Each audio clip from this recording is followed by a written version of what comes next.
everybody. It's your boy Stevie G from RDQLUS. I was contacted by the folks over at NIKEiD to use their site to design a shoe.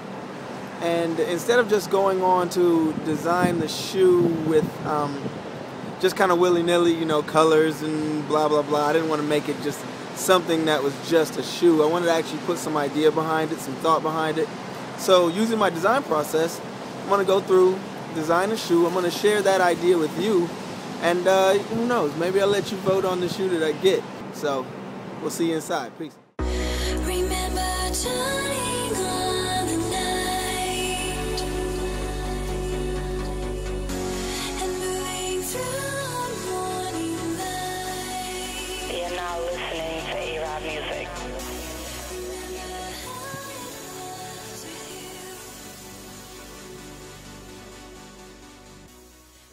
Alright, here we are, back at HQ. What I'm going to do is go through some of the design, just kind of plug and play, show you a few of the parameters that happen on the NIKEiD site, and then we'll go from there. Yeah, I'll share a little bit of the story, a little bit of just a tad bit of the thought behind, and then later on the site I'll do a write-up so that you know what each design is kind of standing for. So this will be good. Let's get in. Alright, so here we are at NIKEiD.nike.com, and you can pick many different silhouettes of the shoes that you're trying to check out. It's kind of cool. They have all different styles and types. The one that I want to do is my recent favorite. I'm a big fan of the Jordan line, always have been growing up. It's the Jordan 2012. Comes in, it's a modular component type of shoe. I love this shoe because of the panels. It comes with, the design has a ton of different panels and makeups that make it a really fun shoe to color up and get some color design going on. Here we go. Yeah, this one is fresh. Alright, so here's the template. You click on it, and on the ID site, the various pieces and parts light up as you touch or roll over them. What I want to do is, I like contrast, but I also like a monochromatic look that gives a nice smooth silhouette front to back, top to bottom. What I think I want to do on this particular one is you know, we'll click around, start to develop some story. I always like to develop some story in the process. For this one, I wanted to call this one the jewelry box. You'll kind of see where I'm headed with this as we check out a little bit of the style I apply. For the jewelry box, this look is going to resemble anyone who knows Nike and has seen their shoes over the last few years knows that they love doing a little homage to one particular jewelry company in New York City. You know, something about breakfast. I don't know. You know, who knows? But you can color all of these pieces and parts. So I'll run back through. You know, here you've got the cuff, the ankle cuff, so you can go low, you can go high. The high ankle cuff is meant to be supportive. You know, for the technical aspect. The technical aspect of a basketball shoe. The cool thing about this is that high ankle is actually in style when it comes to fashion also. If you like a slim cut jean and you like to show the shoes off, I think I'm going to go with that. Go with a high cuff on that. So then on the panels here, you got your anodized. You have nubuck, which will change the color up. The nubuck is kind of like a fine synthetic suede. You can also go leather.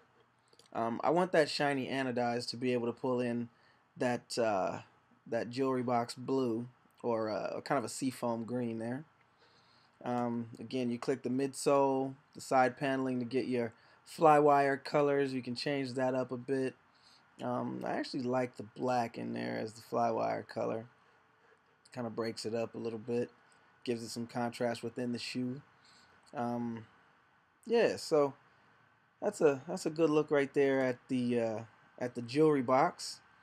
I think you all know which company I'm talking about. That would be a nice fresh color up. But then again, I'm kind of partial to things that are bright, things that are a little bit flashier, things that kind of make a statement as you step in the door. Not that that wouldn't, everybody knows that one company starts with a T. But maybe we do a little something like this, where we go back in, we take that anodized off, and we put some leather on. We click in, give it a nice bright red colorway. Love that. Nothing is as eye-catching as a super red colorway coming through the door. Still like that high ankle cuff for fashion, also for protection. I do plan to play ball in my shoes, so nothing wrong with that. Switch that up there. We can color the actual Jordan symbol. Take that there. Let's go with a clear or icy translucent bottom. And now we're looking at one that I like to call this one is the Shaolin monk. It kind of resembles the color of the Shaolin monk robes that they wear in the kung fu flicks.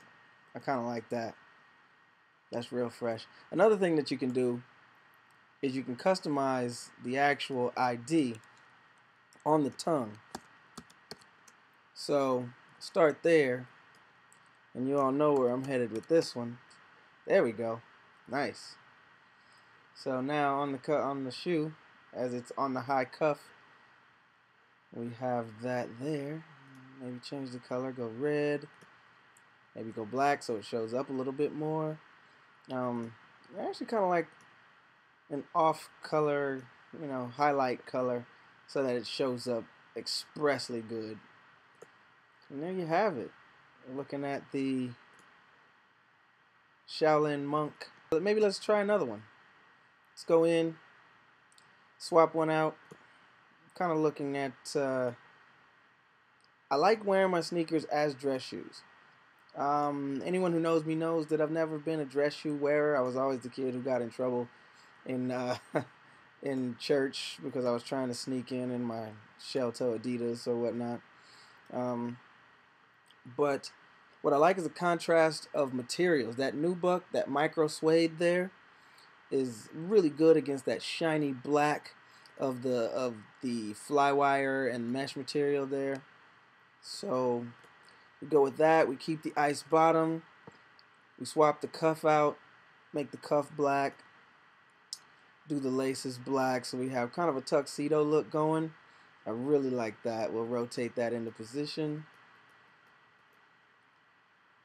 Drop that down, and now we're looking at the black tie affair. Little red carpet fashionable. I like that one also. Let's go ahead and do one where we drop the cuff down low. Keep it that color. We'll go into the flywire side panels. Make everything white. Keep that black there. We'll rotate that into position. Let's go in there on the cuff and make that ID. There we go. We'll drop that down so it's a little less recognizable on this particular silhouette. Maybe we black it out altogether. And now we're looking at the Rorschach. That's kind of what it resembles, is one of the Rorschach ink blot tests. I really like that one. It's a little bit plain, a little bit more subdued without all the extra color, but super high contrast. And I like putting some story behind it. I mean, can you imagine, walking into a room and your foot actually looks like a Rorschach test? That's actually pretty badass. So, we might run with that. Or, different color ups. All types of different color ups that we can do. One more real quick. Say we go with the red there. We got the nubuck. We go with the red cuff. No, actually, let's go with we'll go with the lime green cuff. That super bright green. We go with the super bright green laces. And we come through with a translucent bottom. Maybe do the green on the side there. And now you're looking at the poison tree frog. How about that? Let's go ahead and go full red on the bottom there. Yeah, we like that. There you have it. Just a few looks at some design ideas. I'm gonna finish complete a few of these and then toss those out to the general public and kind of see what we think. There's customizable insoles, the cuff, and the look and feel of this shoe is actually tremendous. So I'm looking forward to getting some design solidified, and then we'll see what you all think.